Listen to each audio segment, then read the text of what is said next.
Fala, fofuchas e fofuchas, beleza, galera? Tranquilinho?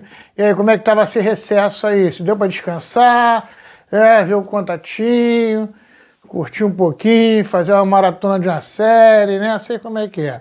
Tranquilo, gente. Estamos voltando agora. Essa semana aí é a semana de revisão, que semana que vem é a semana de prova. Esse é o nosso último conteúdo da apostila do segundo bimestre. A gente está fechando esse conteúdo aqui. E semana que vem como é que fica? Semana que vem vocês vão fazer todos os exercícios da apostila. Vão lá? Então beleza, vamos agora para a nossa última parte da apostila. Partiu! Vamos lá, galera, beleza? Tranquilinho aí? Vamos agora para o nosso último conteúdo do segundo bimestre. A gente vai começar a ver agora, daqui para frente, o que a gente chama de tripé da sociologia. São os três grandes sociólogos que formam a estrutura básica do que a gente chama de sociologia. Nós vimos, só para você lembrar, só para a gente lembrar, nós vimos aqui o criador, o Comte, que cria a sociologia, mas ele não era nem sociologia ainda, ele chamava de física social, que a gente falou aqui. Então ele cria o movimento positivista, que inclusive é a base aí do fascismo mais para frente, aquela ideia ali positivista. E a gente vai ver agora o Durkheim. Dos três que a gente vai ver aqui agora, que é o Weber, o Karl Marx. O Karl Marx comunista, André? Esquece o Karl Marx como comunista. Não interessa, ele torce pro Flamengo, pro Vasco, qual é o time dele, qual é a visão política dele. Aqui a gente vai ver a metodologia científica do cientista Karl Marx. Então o tripé da sociologia é o Weber, o Max Weber, o Karl Marx e o Durkheim. A gente vai ver aqui o Durkheim primeiro.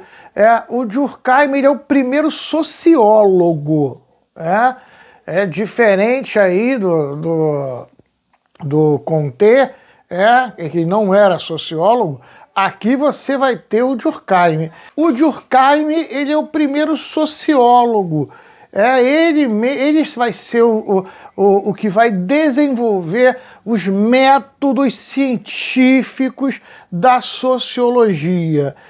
Isso é que é importante. Enquanto a gente viu aqui o Comte é o cara que dá o pontapé da necessidade de se estudar a sociedade, você tem agora um cara que ele vai criar os métodos científicos para se desenvolver isso.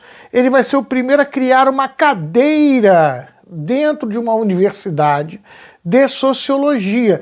Ele vai ser o professor de sociologia da Sorbonne, na Universidade de Sorbonne. Então ele é o cara que vai construir a sociologia como ciência.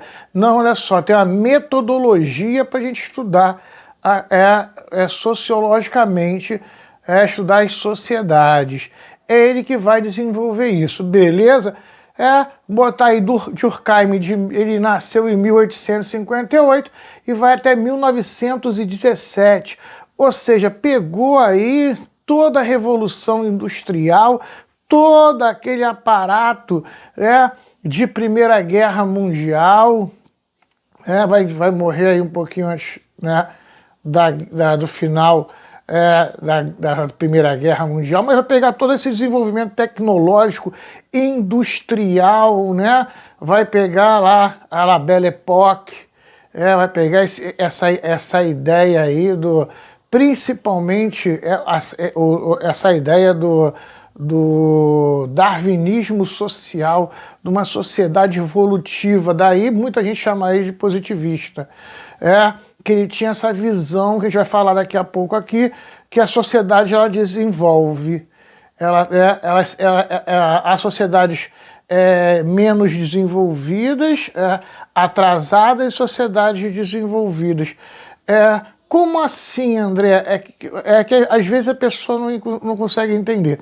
É a ideia de que, seja lá se caísse uma bomba atômica agora que matasse a maioria das pessoas e a sociedade de novo ressurgissem, elas ressurgiriam de novo da mesma maneira, surgindo clãs, monarquias, surgindo democracias, capitalismo, né? Ou seja, esse é um processo natural de desenvolvimento. Essa é a visão que ele tem. Ele não acredita que poderia surgir outras formas de organização social, que é um processo obrigatório pelo qual as sociedades deveriam passar. O positivismo pensa assim. Percebeu? Então tem uma visão positivista e desenvolvimentista. A ideia de que é obrigatoriamente passar por cada etapa dessa. Ele segue aí. Então você tem aí sociedades atrasadas, sociedades aí atrasadas e sociedades desenvolvidas. A gente já discutiu isso em outras aulas.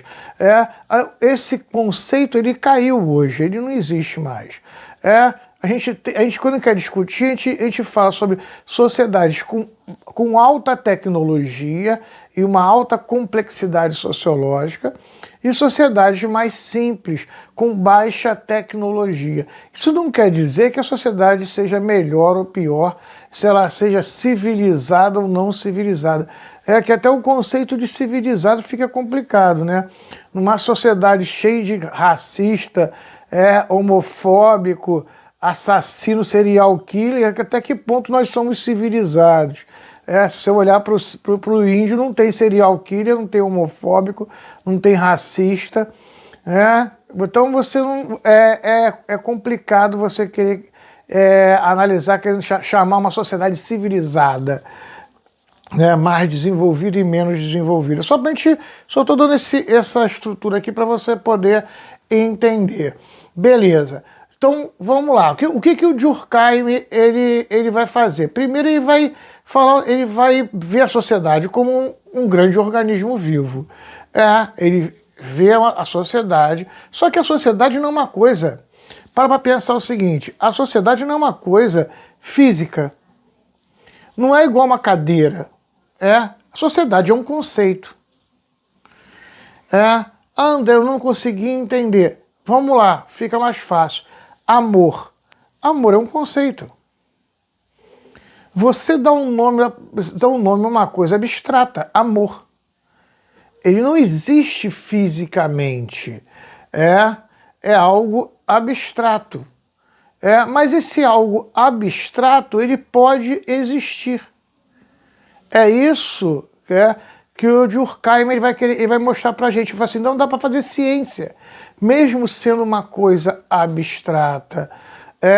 Porque é uma coisa abstrata, mas nós podemos, através das reações que nós temos em relação a essa coisa abstrata, nós podemos conceituar ela como existente.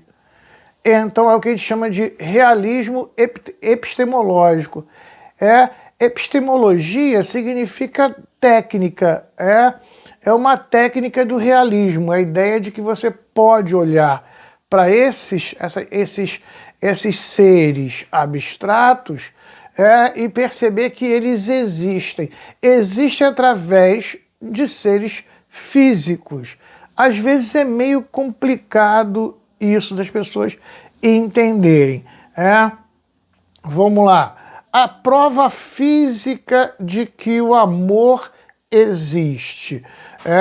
O amor existe porque nós criamos um dia dos namorados, nós casamos, nós nos relacionamos através do amor.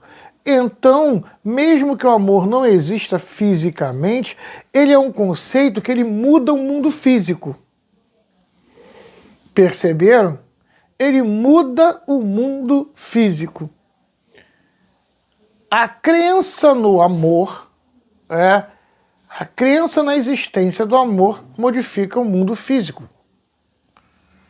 Entendeu?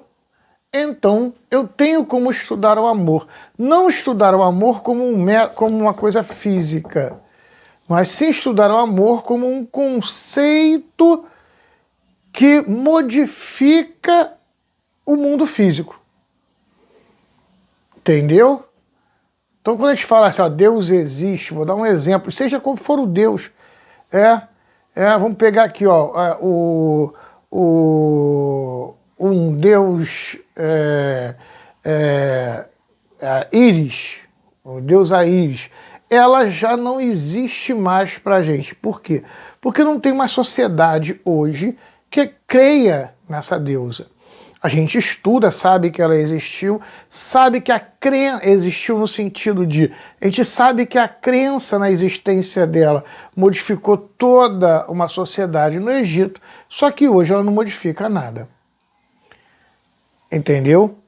Então, olha como é que esse realismo epistemológico mostra que a gente pode estudar esse ser, mas não esse ser abstrato, mas não querendo entender ele, porque ele é abstrato, ele não existe fisicamente, mas com a crença dele eu consigo entender a estrutura. Família não existe. A família é um conceito, entendeu? Mas eu posso entender a família, os laços que as pessoas criam, né? Uma mãe que não precisa nem ser mãe, que é a mãe consanguínea, né? Criança nasceu, a mãe adotada, da criança adotada. Tem mãe que ama tanto o filho que se der um tiro no filho, ela se joga na frente e ela morre por ele. Por quê? Porque é filho. O que é filho? Nem saí. Você não pode nem dizer que filho é o cara que você saiu de dentro de você, é o cara que você criou. Percebeu? É um conceito abstrato. Mas a gente sabe que ele existe porque ele modifica o ambiente ao nosso redor. Então Durkheim ele entende isso. Então ele fala, aí com isso ele prova para você que existem coisas abstratas que elas modificam a realidade. A sociedade é uma coisa abstrata. Então a sociedade ela existe nessa estrutura, nesse realismo epistemológico, entendeu? Aí, por isso ele usa esse que ele chama de método hipotético dedutivo. Através desse método hipotético dedutivo, ele vai mostrar para a gente isso. A gente acabou de mostrar agora aqui que a sociedade ela existe. Outra característica que ele vai colocar é a objetividade científica. Como qualquer ciência, você tem que se afastar do objeto de estudo. Você não pode se influenciar pelo objeto de estudo. É fundamental. Vamos lá. Eu vou dar um exemplo, estou dando esse exemplo aqui, porque é mais comum para a gente. Eu quero entender quais são os malefícios que o cristianismo, aí cristianismo eu falo católico, protestante, que o cristianismo faz ao indivíduo. Dificilmente você consegue fazer isso se você é cristão. Por quê? Porque você está dentro do grupo. Você vai puxar brasa para o lado. Então ele fala, você tem que se afastar. Você tem que olhar de fora. Eu até brinco assim, falo assim, imagina que você é um extraterrestre, está chegando aqui na Terra e está olhando o hábito cultural. É esse afastamento. Entendeu? Então ele fala, é importante esse afastamento.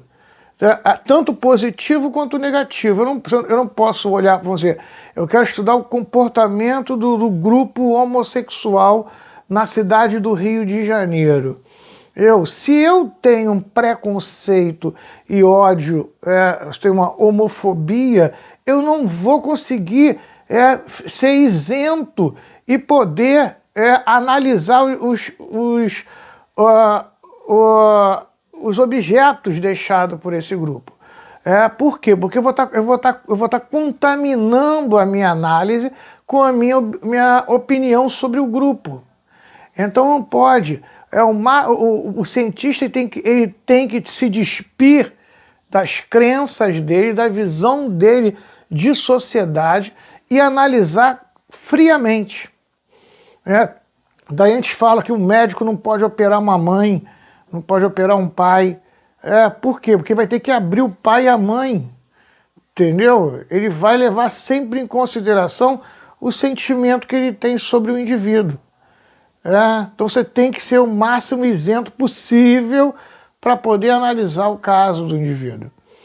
Para analisar esses casos. Então assim, quando ele usa o realismo epistemológico, quando ele, utilizando o método hipotético dedutivo, e ele fala sobre essa objetividade científica, em que o cientista ele tem que se afastar, ele não pode tomar partido, ele cria um método para se estudar as sociedades.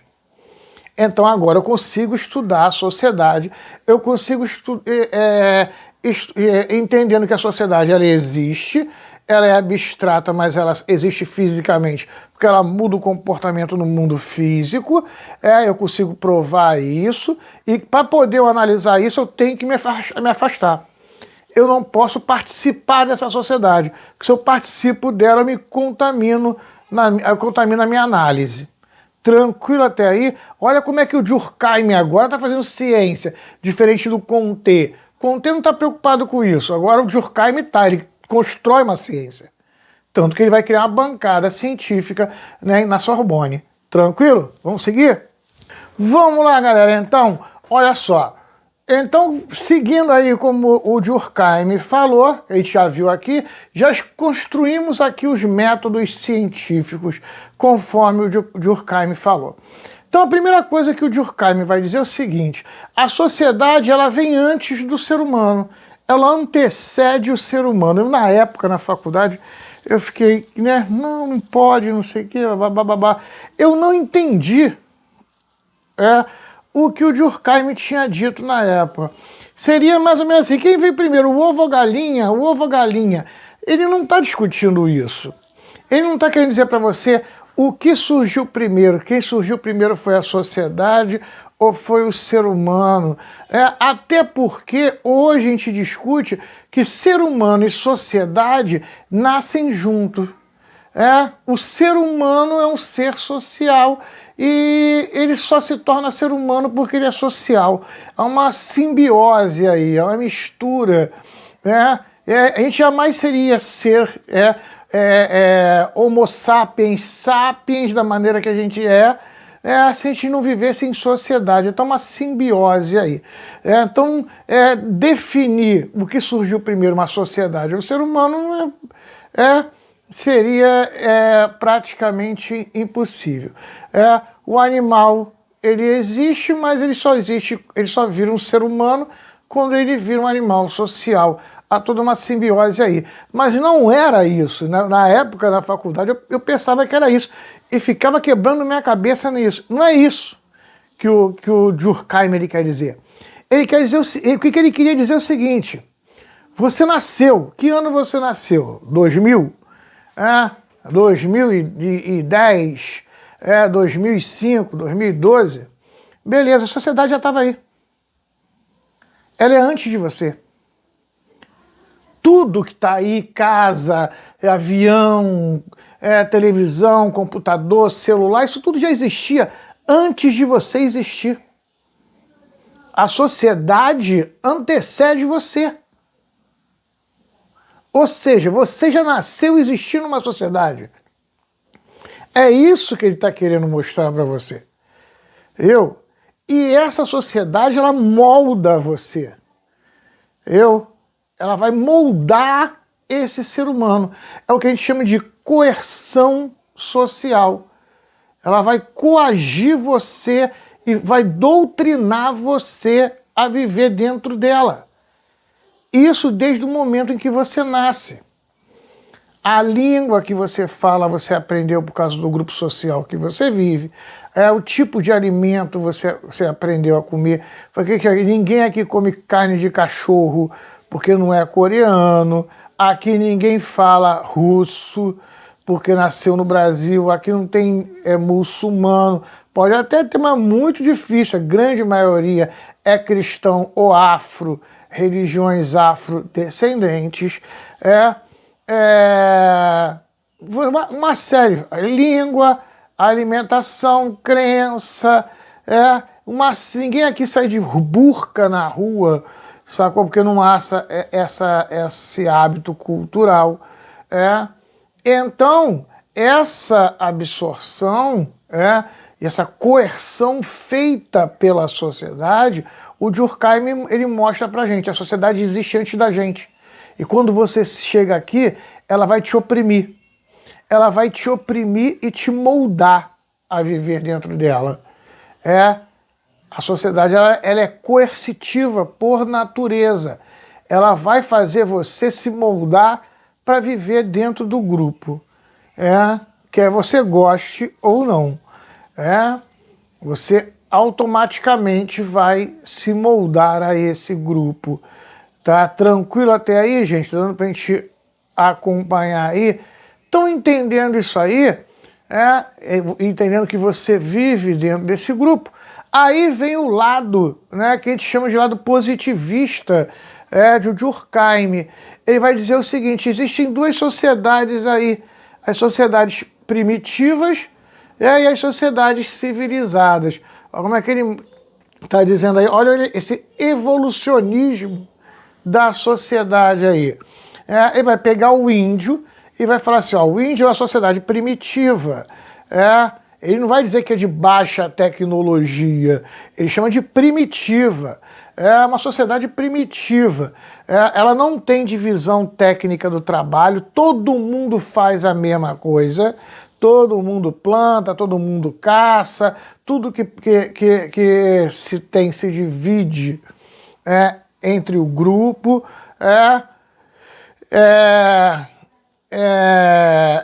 E além de todo mundo fazer a mesma coisa, todo mundo divide entre o grupo, ou seja, é uma sociedade que ela produz, todo mundo produz a mesma coisa, as funções dentro do grupo são iguais para todo mundo, não existem funções diferentes, é igual para todo mundo, e a produção tudo aquilo que é produzido é repartido entre o grupo.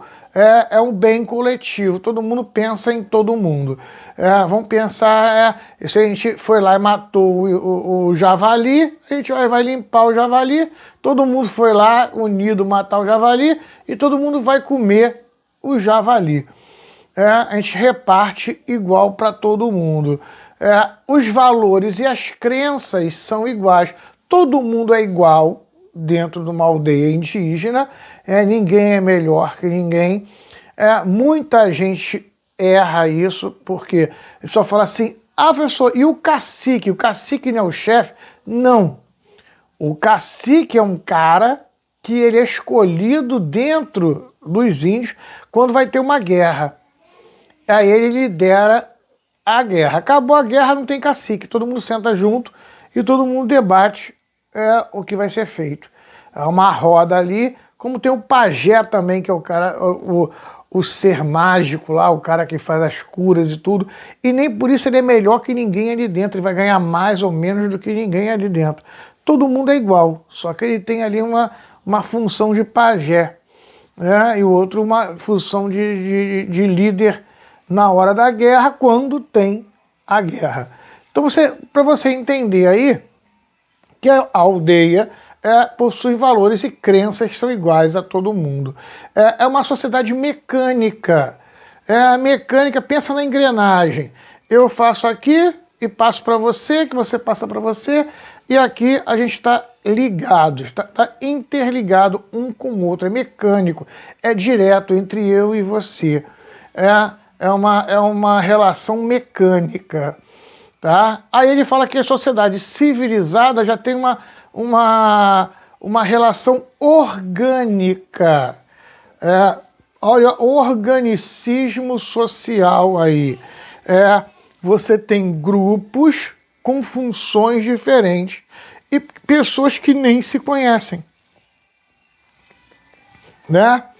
Eu estou dando aula para vocês aqui, que vocês são filhos de alguém que trabalha numa outra função que eu não sei o que é, e cada um exerce uma função. Eu não conheço nem o pai de vocês e nem conheço o patrão do pai de vocês, dos responsáveis de vocês.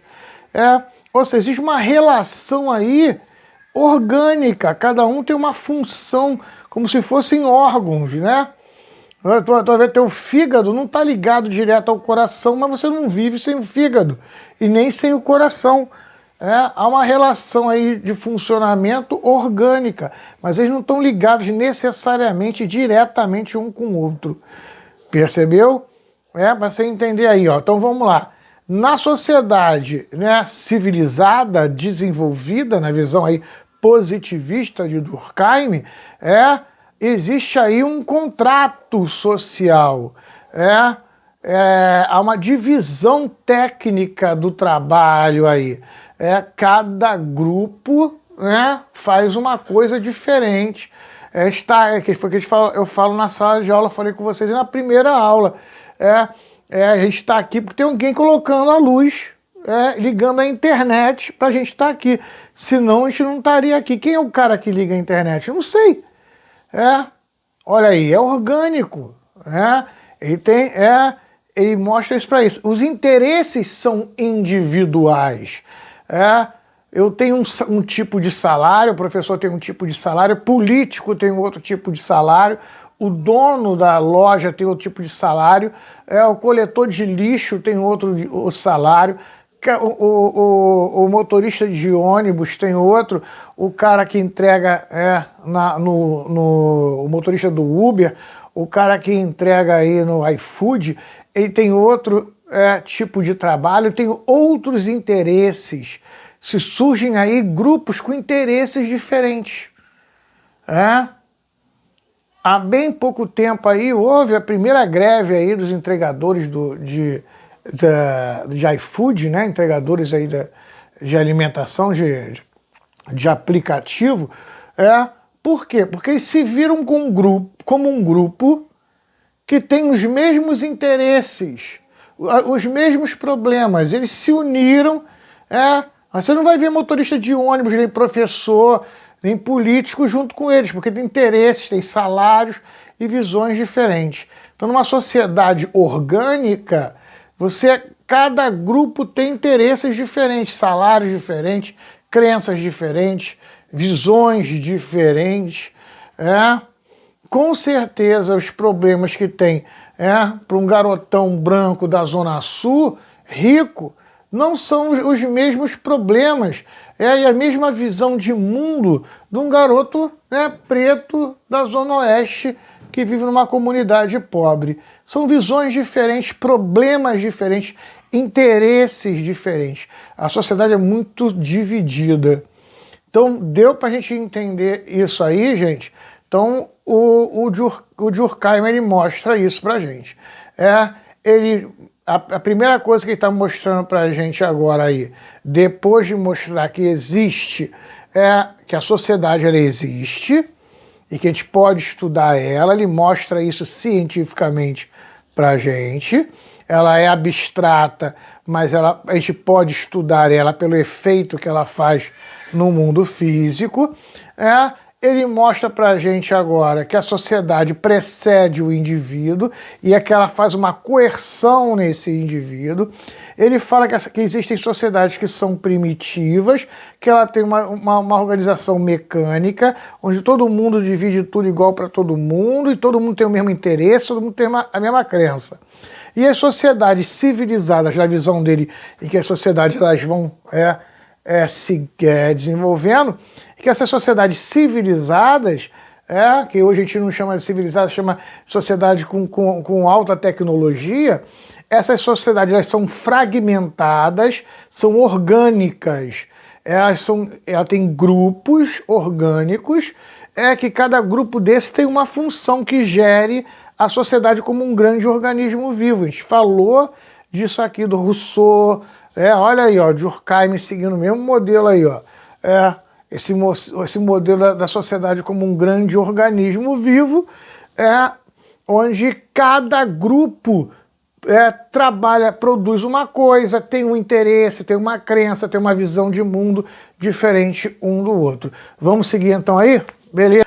Vamos lá, galera, beleza? Bom, André, vamos seguindo aí então. Você vai falar assim, pô, André, beleza, entendi que a sociedade é algo que existe, ela não é física, ela é uma coisa abstrata, mas ela existe porque ela tem reações no mundo físico, e como essa sociedade ela funciona e como a sociologia estuda essa sociedade. O Durkheim vai falar o seguinte: existe uma coisa que a gente chama de consciência coletiva. O que seria consciência coletiva? É aquela visão, é aquela visão que nós temos, são coisas que existem, são abstratas, coisas que existem e que são comuns à sociedade, às sociedades. Ela vai falar, essa consciência coletiva, ela forma uma coisa chamada fato social. E o fato social é o objeto que a sociologia estuda. André, ainda não entendi isso. Vamos lá. Cada indivíduo ele tem o seu desejo, o seu sonho, a sua vontade. Você tem seus desejos, seus sonhos, suas vontades. Esses desejos, sonhos e vontades são muito parecidos com o grupo que você vive. E quando você está nesse grupo, ele desenvolve uma consciência coletiva.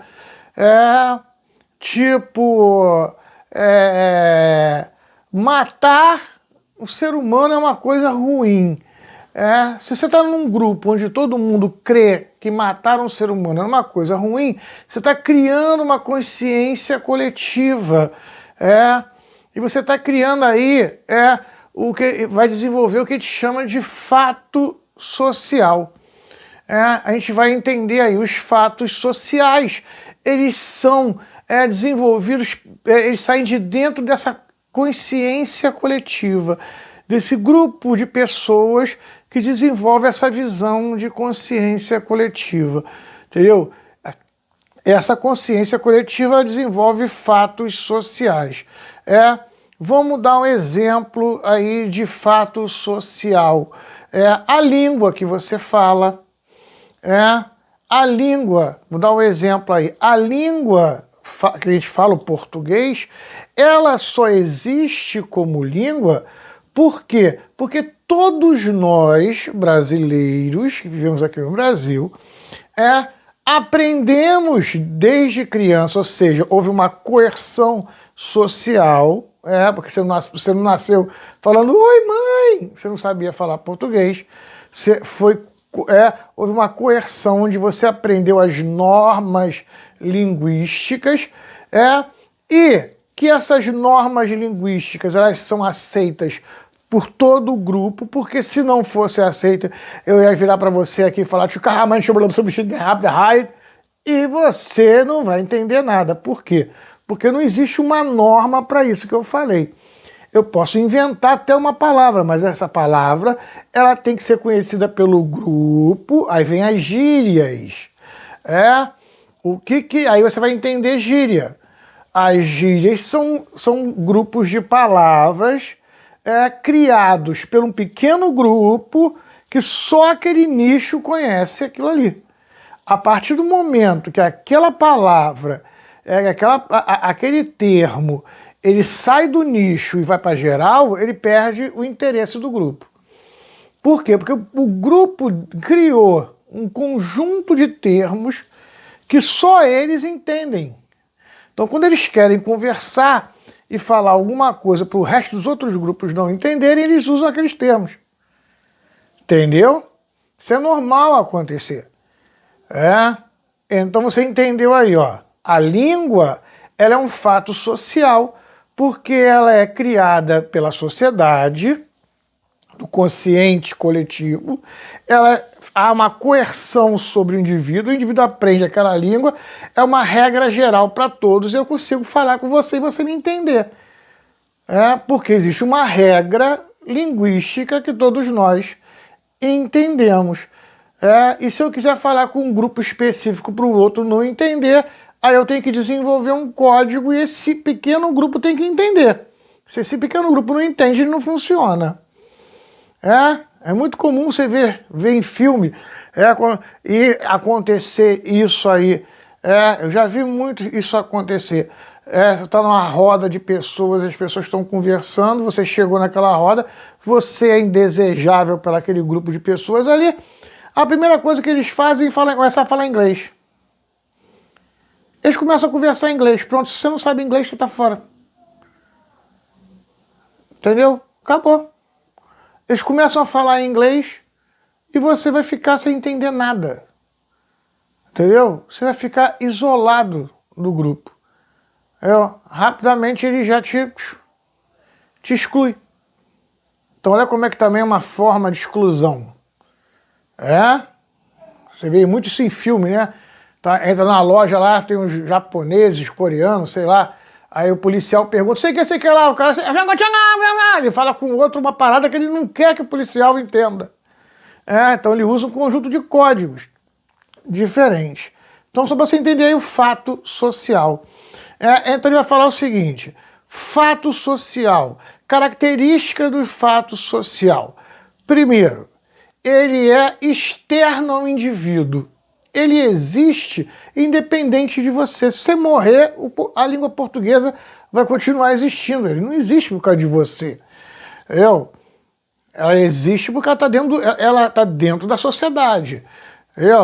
Ela é geral. Independe do local, da pessoa e da época. A língua portuguesa vai ser língua portuguesa aqui no Brasil, vai ser língua portuguesa lá no Japão, ela vai ser língua portuguesa em Portugal, ela é língua portuguesa aqui, 1500 ela é língua portuguesa, ela pode vir sofrendo modificações, mas ela continua sendo língua portuguesa, ela está viva. O que a gente falou aqui, a cultura está viva. A gente falar de língua morta, cultura morta, quando não existe mais sociedade que segue aquela cultura, não existe mais sociedade que não segue mais aquela língua, ela está morta. Ela passa a deixar de existir. Não deixar de existir como registro, escrita. Deixar de existir sociologicamente.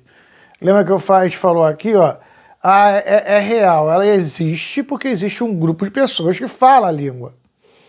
A partir do momento em que não há mais ninguém falando a língua, ela é uma língua morta. Ela não existe mais na sociologia. Ela existe para ser estudada, para a gente entender sociedades que existiram no passado. Mas ela não influencia mais a sociedade de hoje. Ela não faz parte mais da sociedade de hoje, ela não está viva. Ela não representa um grupo, ela não faz parte de um grupo. Então vamos lá. É legal a gente discutindo isso, é entender a ciência. Está aqui entendendo a ciência, o nascer da sociologia, com Durkheim. Então ele fala que o fato social ele é externo ao indivíduo. Independe de você. E ele é geral, independe da pessoa, do lugar e da época histórica. Ele está lá. Vou dar o exemplo do suicídio. O suicídio ele é um fato social. Ele sempre existiu. Antes de Cristo ele existia, hoje ele existe, futuro ele vai continuar existindo. Ele existe no Brasil, existe no Japão, existe nos Estados Unidos. A homossexualidade, o homoafetivo sempre existiu, independente da sociedade, da época histórica. É um fato social. É um acontecimento que você tem num grupo e que independe da sociedade, da época em que ela ocorre. A maneira como a sociedade vai se relacionar com isso, aí cada sociedade se relaciona de uma maneira diferente. Mas ele é um fato social. Ele ocorre independente do indivíduo. Vai existir sempre. Sempre existiu e sempre vai existir. Eles são fatos sociais.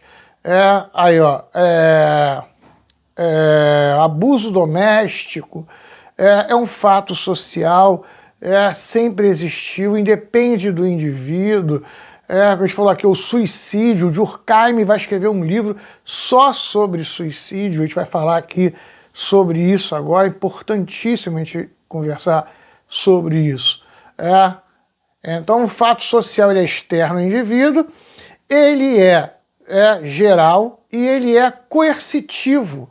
Ou seja, é a sociedade impondo ao indivíduo uma coisa. Essa sociedade impõe hábitos, ela impõe características que você tem que seguir, você tem que fazer.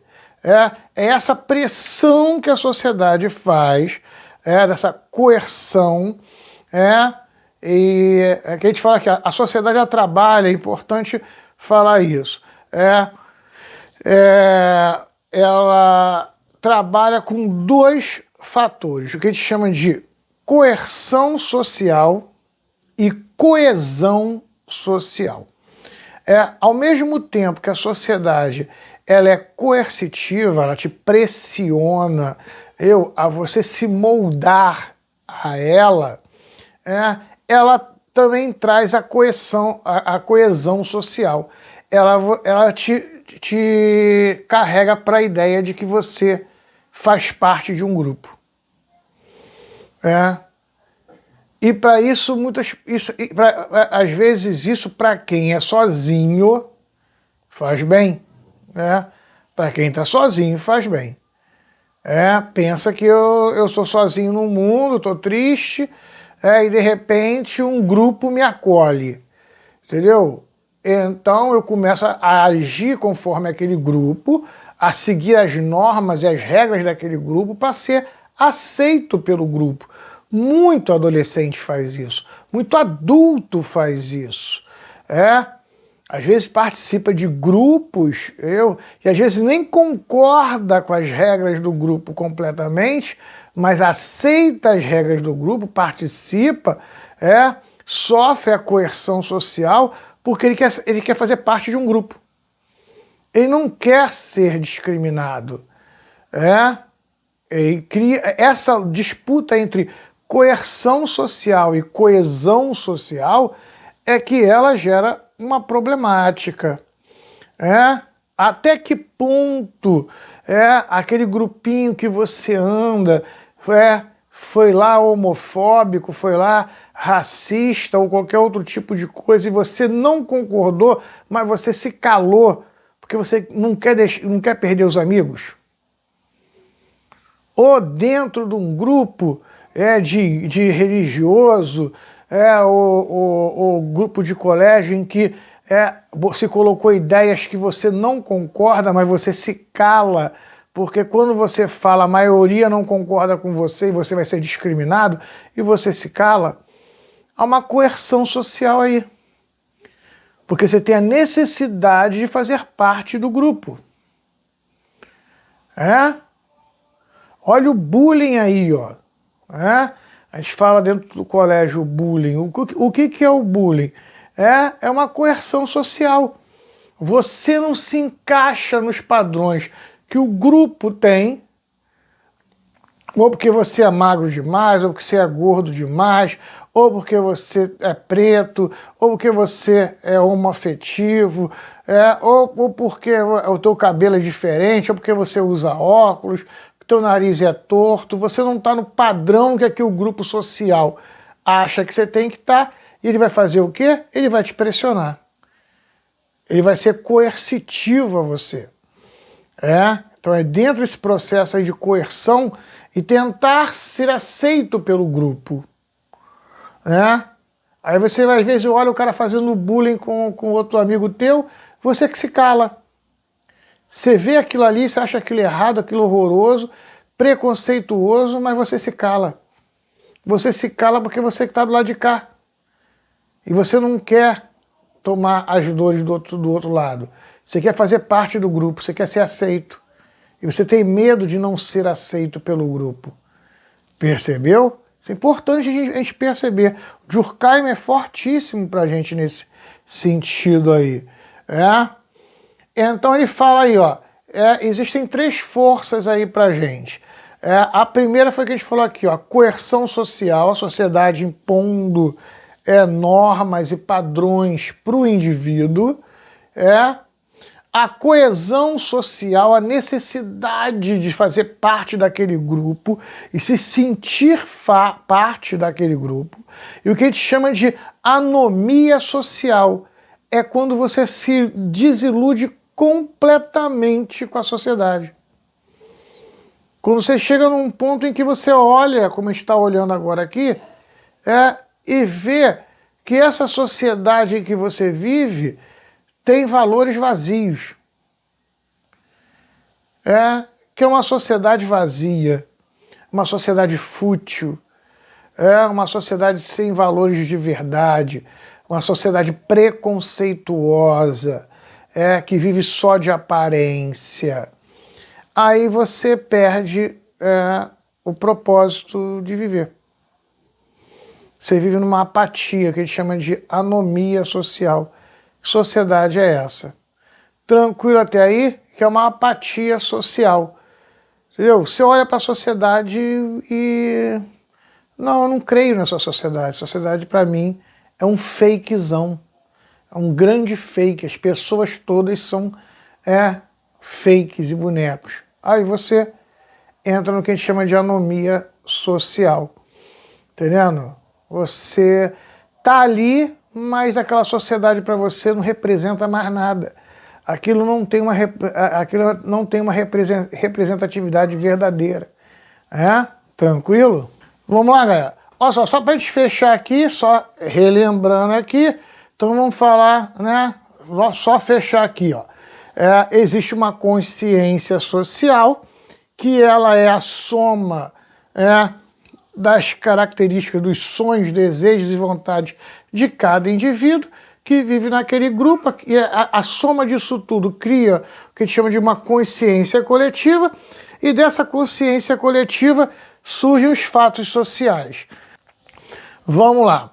Os fatos sociais, como a gente falou aqui, ó, eles são externos ao indivíduo, independem do indivíduo ou não, eles são gerais, acontecem em qualquer lugar, em qualquer época e com qualquer pessoa, não tem uma pessoa específica, e os fatos sociais eles são coercitivos, eles pressionam o indivíduo. São as três características dos fatos sociais. Beleza. A gente falou aqui, a sociedade ela é um grande organismo vivo, a nossa sociedade, que é uma sociedade, na visão do Durkheim, uma sociedade evoluída, uma sociedade aí civilizada e evoluída, que aí a gente discutiu isso aqui, esse conceito aí de evolução é um conceito que hoje a gente não carrega mais, e que essa sociedade, esse organismo social, ele trabalha com três forças. Uma que é a coerção social, que é a sociedade impondo ao indivíduo normas e regras, padrões em que ele tem que se moldar aquilo ali. É a coerção social, que é o sentimento que esse indivíduo ele acaba desenvolvendo quando ele está dentro do grupo e ele se sente parte do grupo, entendeu? Ele se sente amado pelo grupo, ele se sente fazendo parte daquele grupo. Então há uma força aí de coesão social, que ele se sente dentro do grupo, ele faz parte de um grupo, ele faz parte daquele time, essa é a sensação. E tem o que a gente chama de anomia social, que seria uma apatia em relação à sociedade. Eu olho para aquele grupo e esse grupo é um fakezão, isso tudo é falso, isso tudo é uma grande mentira, tá entendendo? Eu não me interessa isso, estou aqui porque eu estou vivendo, mas isso aí não me interessa, é tudo uma grande mentira, essas pessoas são falsas, são fakes, e tudo isso daí é falso. É o que a gente chama de anomia social. A gente vai dar uma olhada agora aí, no livro de Durkheim, que é o livro do suicídio, que ele vai discutir sobre os tipos de suicídio. Vamos lá? Vamos lá, galera.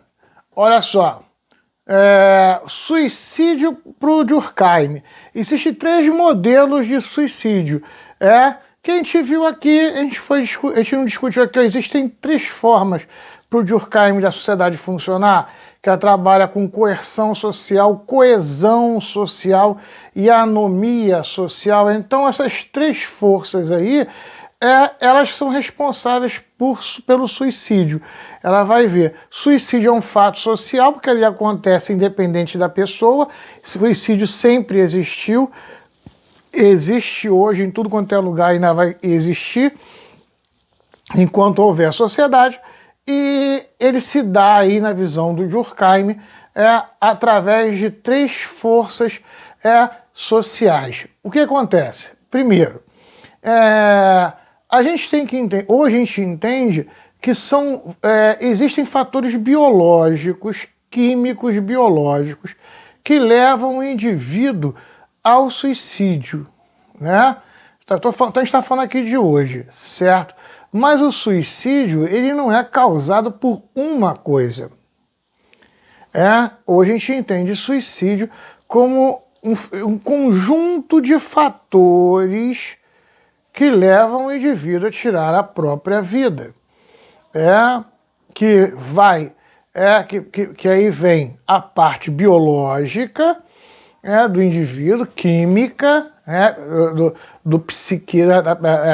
a psiquiatria, aí a parte cerebral, a parte da estrutura química cerebral do indivíduo, mas junto a isso os fatores externos que o Durkheim está discutindo.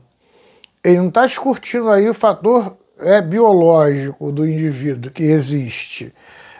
A gente está discutindo aqui que o acontecimento, o fato social, o suicídio, ele ocorre por fatores biológicos que são somáticos a fatores externos sociais.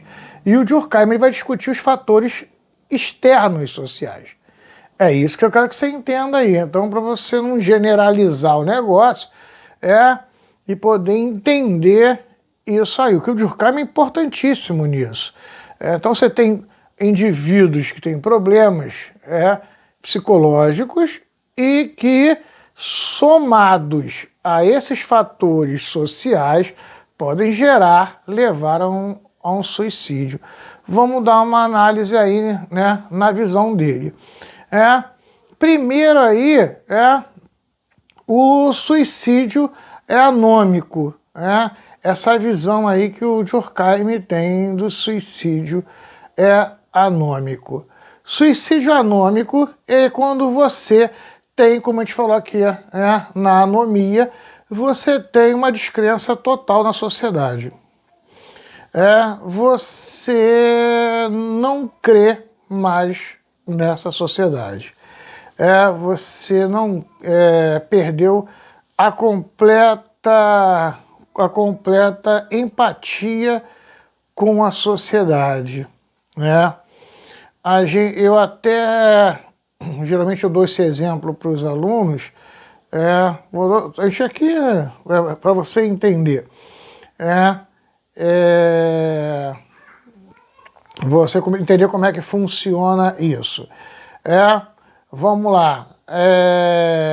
Existe uma coisa que a gente chama de paradigma. Paradigmas são as verdades absolutas. Em filosofia a gente discutiu isso. A ideia de conceito de verdades absolutas.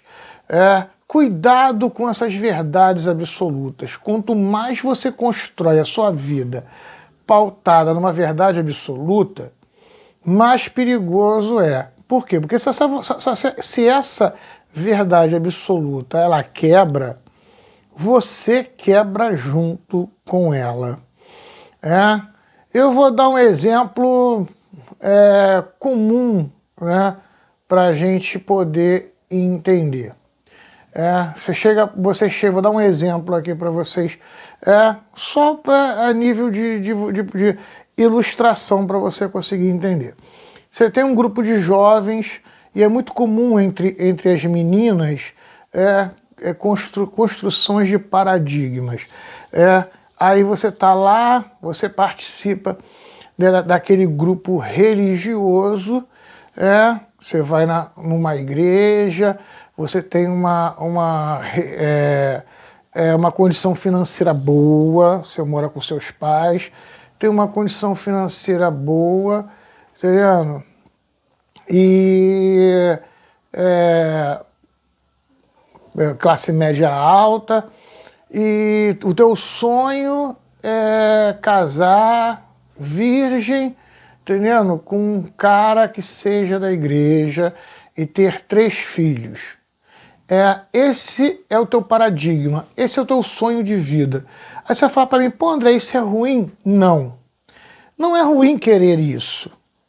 O ruim é quando você acredita que toda a sua existência se resume a casar e ter filhos. Eu vou dar um exemplo. Legal, eu sonho em casar, ter filho, mas eu sonho em ter minha carreira, ser uma enfermeira, ser uma doutora, comprar minha casa, comprar meu carro, construir minha vida, entendendo? Beleza, abra o leque dos seus paradigmas, entendeu? Abra o leque dos seus paradigmas. Tá vendo? É isso que eu estou querendo te explicar. Mas aí você eu não quero trabalhar, eu só estou estudando para terminar que eu vou casar, ter filhos, entendeu? E viver feliz dentro da minha visão religiosa, com o meu marido pro resto da vida. Ótimo. Beleza. O que acontece? Vamos lá.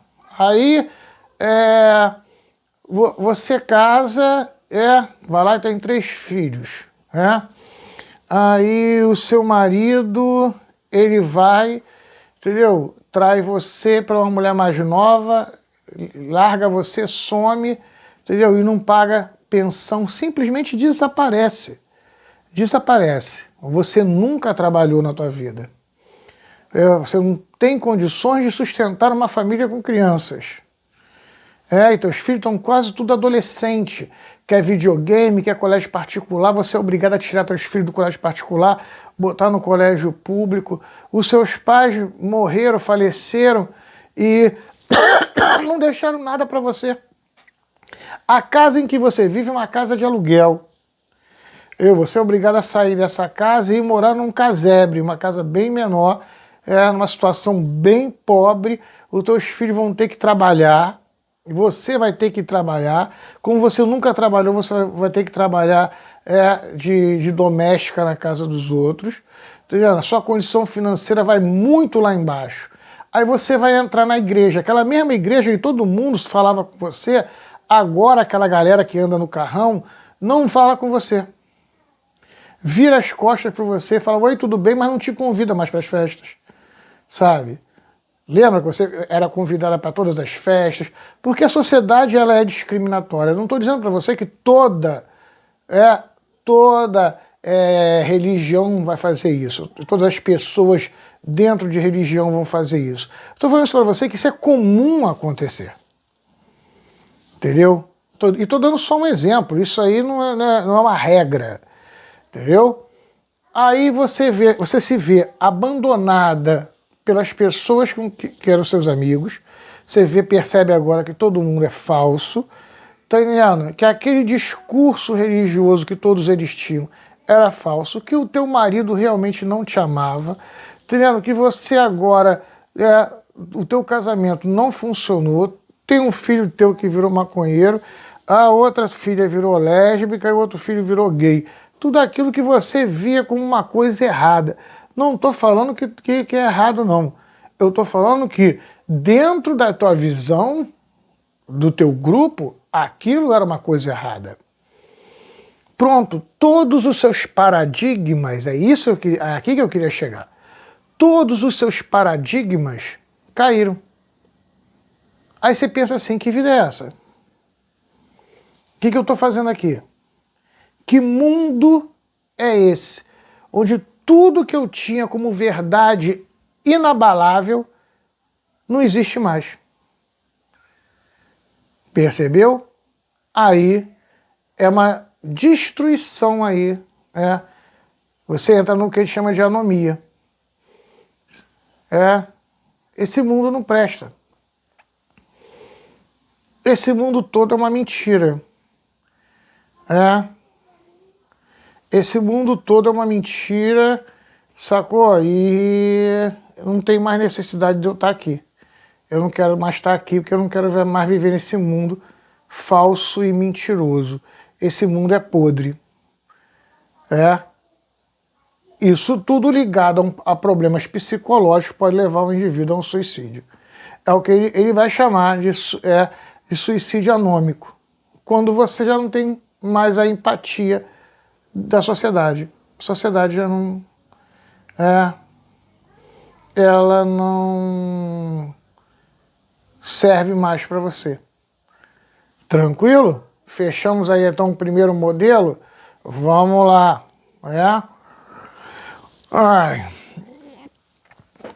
Suicídio egoísta. O suicídio egoísta, ele é bem parecido com o suicídio anômico. Ele é parecido no suicídio anômico no sentido em que o cara ele vai chegar também numa anomia, tá? Mas ele não vai chegar numa anomia porque a sociedade foi coercitiva com ele. Tipo ali na outra, ela teve que arrumar emprego, os amigos todos abandonados eram falsos, o marido era falso, os filhos eram fake, faziam aquilo tudo, mas por trás eram outras pessoas. Ela não chega na anomia porque o mundo era falso. O suicídio egoísta, ele já desde o começo sabe que o mundo é falso. Ele sabe que o mundo é falso, entendeu? E ele joga com a falsidade do mundo desde o começo, entendeu? Desculpe o termo, vou botar cordão de ouro, vou sair com as primas, uísque Red Bull na casa das primas, tá entendendo? É sexo e droga, e acabou, que mané, tem um termo que se fala, tá carente, compra o cachorro, ou seja, quer sentimento, quer romance, compra um livro. Ou seja, não tenho sentimento por esse mundo. Sacou? Se eu quero sexo, eu pago pelo sexo. Se eu quero amigo, eu compro meus amigos com dinheiro, com meu carrão. Eu atraio as pessoas pela grana que eu tenho. Esse é o suicídio egoísta. Eu compro sexo, eu compro gostar de mim. Eu estou sempre cercado de amigos, todo mundo porque eu tenho grana. Eu tenho sexo porque eu pago, sacou? Eu tenho amigos porque eu compro meus amigos. Eu sou feliz porque eu compro a minha felicidade. Eu não acredito no amor de verdade, num relacionamento de verdade. Eu não acredito numa amizade de verdade. Eu compro as coisas que eu quero. Beleza. Esse indivíduo, um dia, ele vai deitar o travesseiro, com a cabeça no travesseiro. E quando ele deita com a cabeça no travesseiro, isso um dia vai bater. Você pode ter certeza que um dia vai bater. Aí que você vê estrelas, fama, de um dia para o outro, você sai em todos os jornais. Você sai na rua, os fotógrafos chamam. Você é a pessoa do momento. Pode ter certeza que você, daqui a 6 meses, 1 ano no máximo, você está esquecido. Quem é você agora na fila do pão? Ninguém. Você que era o bambambão, artista fabuloso, conhecidíssimo, O Michael Jackson falava uma coisa, falem mal de mim, mas falem de mim. A necessidade de ser falado, de abrir o jornal e estar ali, e ser famoso, fazer churrasco, até o dia em que o cara com aquele ouro todo, aquela riqueza toda, e vai fazer uma festa na casa dele e não vai ninguém. As pessoas começam a dar as costas para ele, simplesmente porque ele já passou. A época dele já passou. É efêmero, gente.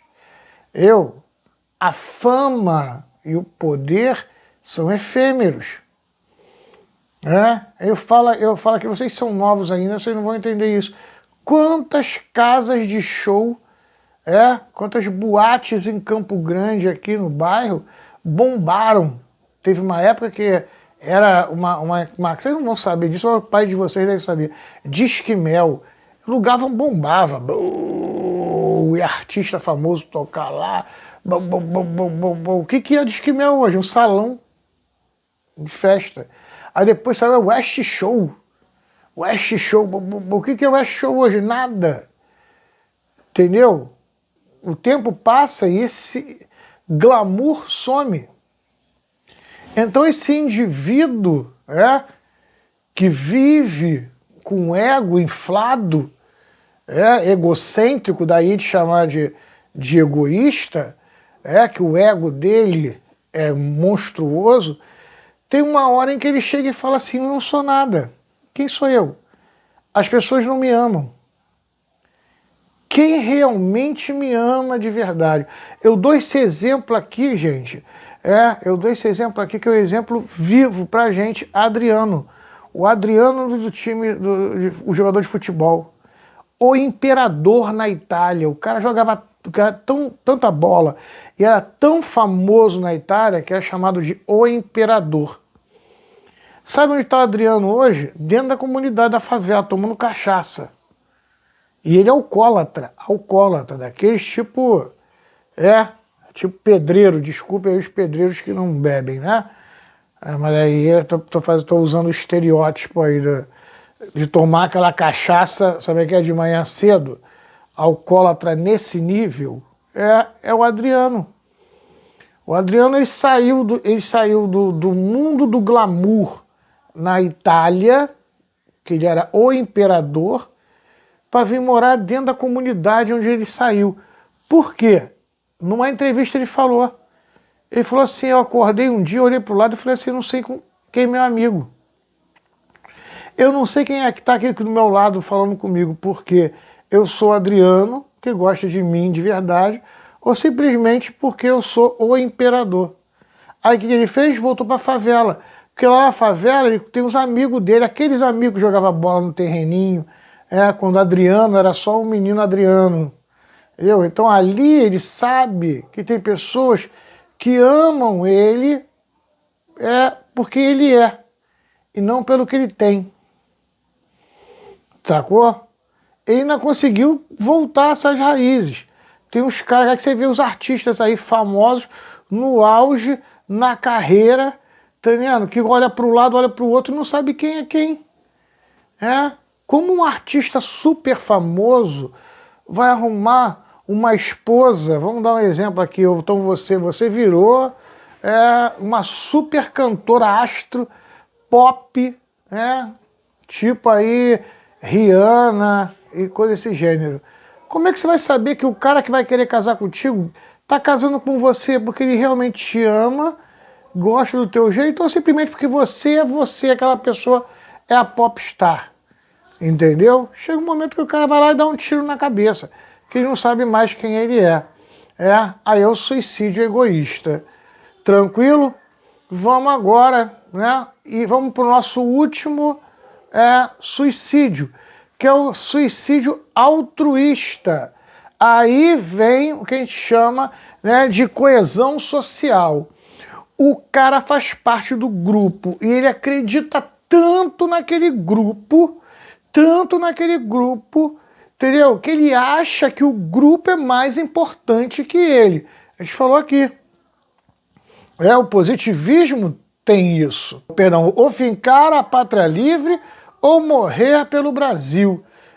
Eu mato e morro pela pátria, por uma coisa abstrata, pelo grupo social. Então o grupo social é mais importante que eu. Olha o homem bomba, que amarra bomba no corpo e pula por Alá. Ele se mata pela fé dele. Ele acha que a religiosidade dele é mais importante que a vida dele. A vida dele é menor do que a religiosidade. Ou seja, a ideologia é mais importante que sua própria vida, está acima de você. Ela é mais importante que você. O homem bomba, os kamikazes japoneses, os pilotos que tacavam bomba depois se jogavam. Por quê? Porque a nação japonesa é muito mais importante que a vida deles. Os homens, os terroristas muçulmanos que acreditam que a religiosidade dele é mais importante que a vida dele. O cara que espanca um homossexual até matar, porque ele acredita que aquilo ali vai contra a crença dele, e que a crença dele é mais importante que a vida do indivíduo que está ali. Entendeu? Então ele está fazendo isso por Deus. Porque Deus odeia os homossexuais. Na visão dele, ele crê isso. Então ele tem que matar o inimigo. Então essa visão do outro, essa visão de que a sua vida não importa. O que importa é a sua ideologia. A sua ideologia é mais importante que a vida. Tranquilo até aí, gente? Fechamos isso aí? Faz os exercíciozinhos agora, que estão aí na apostila pra gente fechar. Gente, um beijão, muita saúde aí para vocês, pros pais, pros avós de vocês. Cuidado, lembre-se, o seu cuidado e a higiene garante a saúde da sua vida, garante a sua saúde, garante a sua vida e a vida das pessoas, os idosos que estão à sua volta e quem você ama. Beleza? Tranquilo, gente? Bom descanso aí. Fui!